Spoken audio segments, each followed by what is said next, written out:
Hi there, I'm Kathleen Lucy, Client Director at Stryve Secure. And I'm Paul Delahunty, the Information Security Officer with Stryve. So Paul, I'm speaking with customers daily, and almost every conversation I have, invariably the topic of the HSE cyber attack comes up.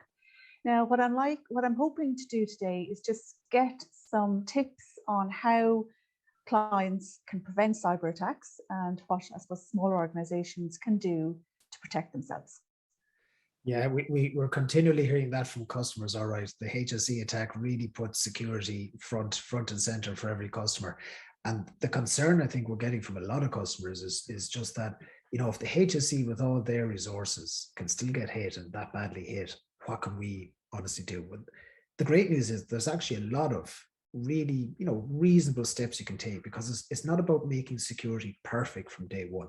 It's about becoming incrementally better and better and better. So you just narrow that window of attack, because you never get it perfect, okay? So for me, there's lots of things you can do, but if we point out 6 key things that every customer can do. One is phishing. So protect yourself from phishing. There are technical solutions there, and there are actually kind of people solutions there that can protect you much more from phishing, because phishing remains that big attack vector that hackers continually use to get in, for whether it's ransomware attacks or any kind of attack, really, to be honest.